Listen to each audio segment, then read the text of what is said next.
Well, guys, we're back with more potential YouTube suggestions that have been made by the community, sort of. Um, I had a little bit of a look in terms of the sort of like YouTube suggestions, the things people have been searching for when they've been finding my videos, and this was one of them. This was one of the ones that came up. Which F1 team should I support? And with the 2025 season coming up, I thought it'd be a good time to actually have a look into it. If you're new to Formula One, um, which team should you support? Which team to focus on, to root for this season, to really push ahead for it? Now, before we jump into it, the big question is why teams? Why not drivers, for one? And why not just enjoy the sport?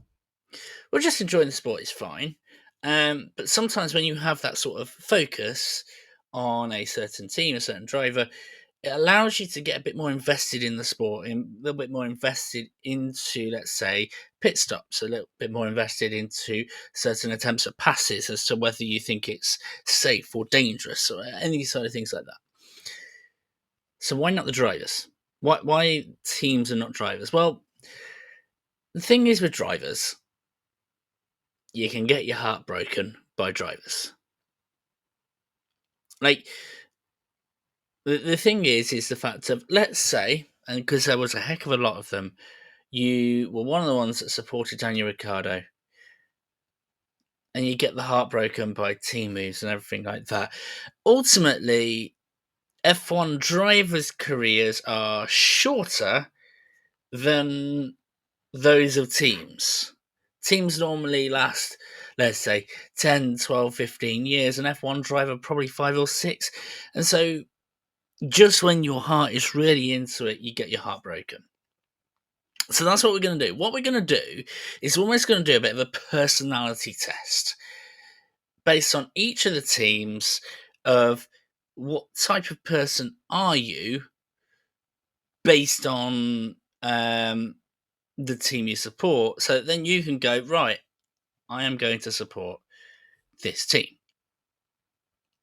So let's do it. Let's do it. Let's jump into it, and we're going to start from last to first, so it gets really more invested in it. So last in the constructors' standings last year was Kick Sauber, who now have Nico Hulkenberg and Gabriel Bortoleto. Now, why would you support Sauber? They're the ones at the back. Why would you support them? Well, if you're the type of person that likes to spend a little bit of time just understanding the sport, you really want to get to understand everything that's going on about it, and you don't want to be too invested in it, but you really want to be interested in next year, and like, yeah, I'm really into it now. This is a team for you, because this is the last year that we will have Kick Sauber. Next year, it will be Audi. And if there's anything we've learned about German teams, is that when they join Formula One, they join to compete really well. This is a really interesting time. Also, Gabriel Bortoleto and Nico Hulkenberg are brilliant drivers, but that would be the time to be a Sauber driver. If you're one of those ones wants to learn learn the sport and everything like that, ease into it gently and see whether it's the right sport for you. Give Kick Sauber a follow.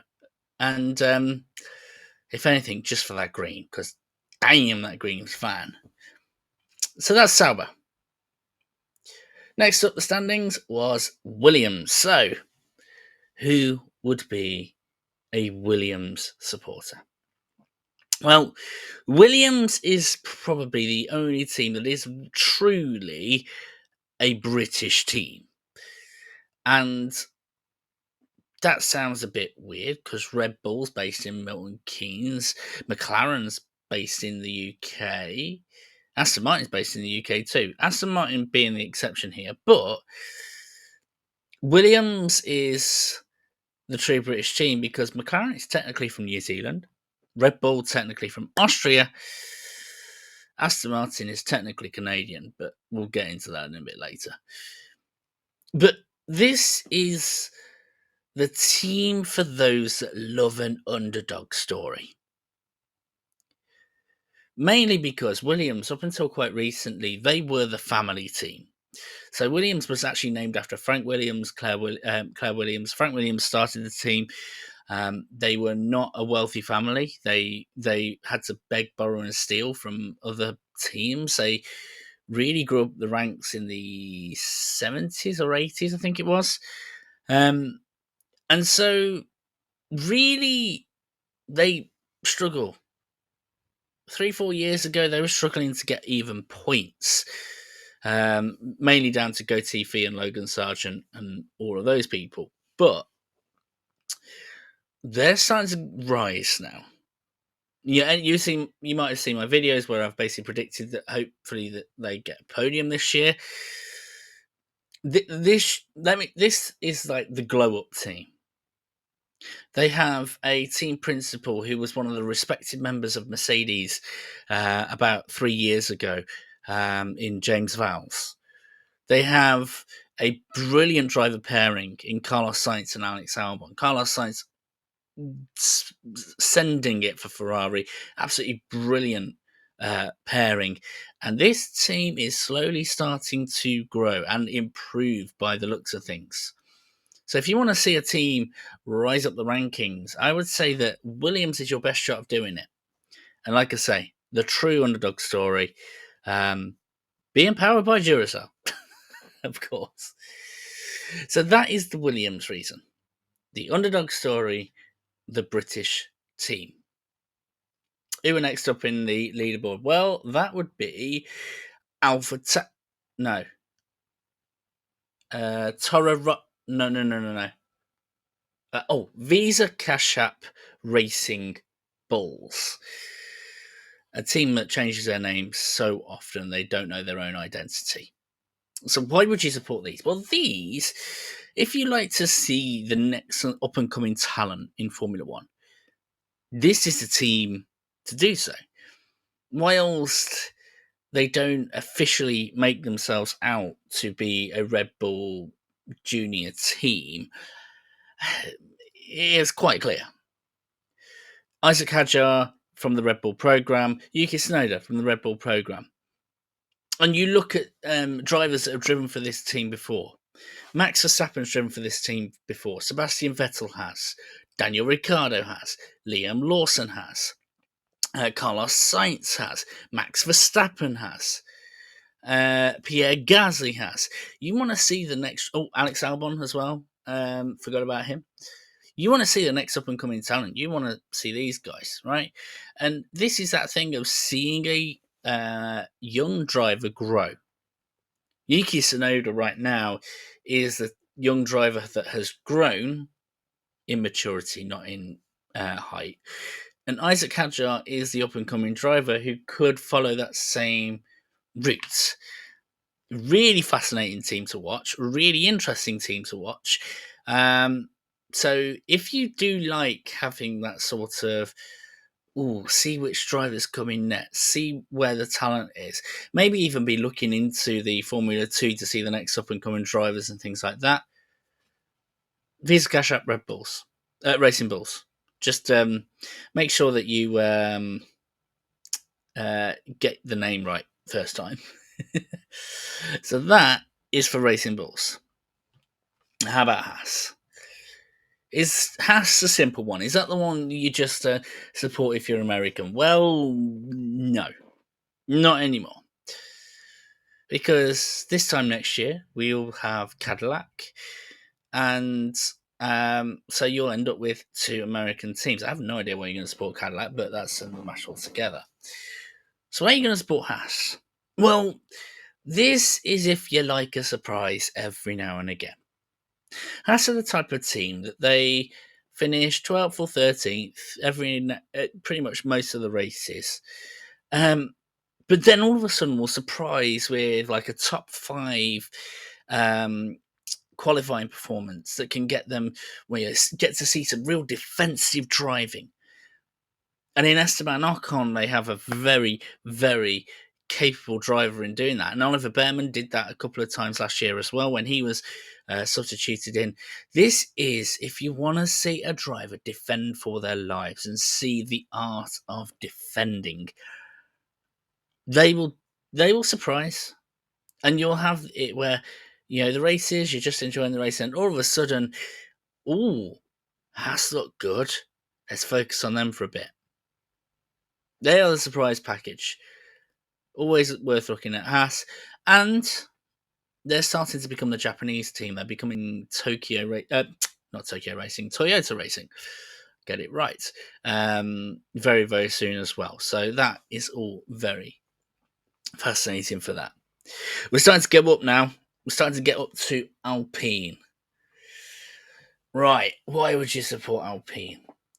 Well, Alpine is the team for those guys that love just a little bit of drama. Always love a little bit of chaos.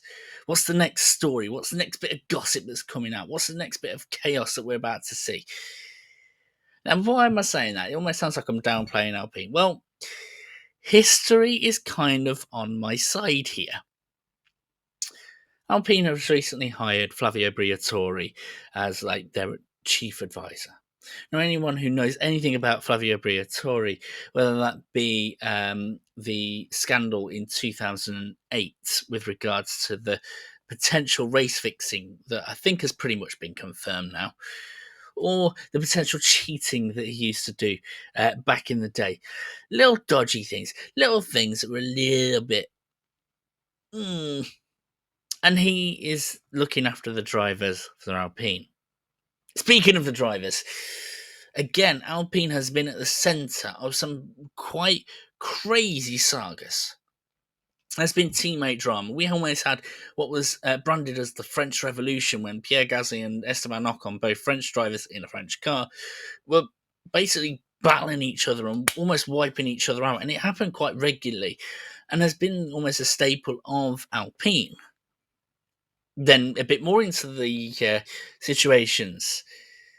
If you want to know about drama, just have a look at what happened with the Piastri, Oscar Piastri contract saga, where Alpine had him as a reserve driver. They promoted him only for him to say no. And you think the drama's going to end?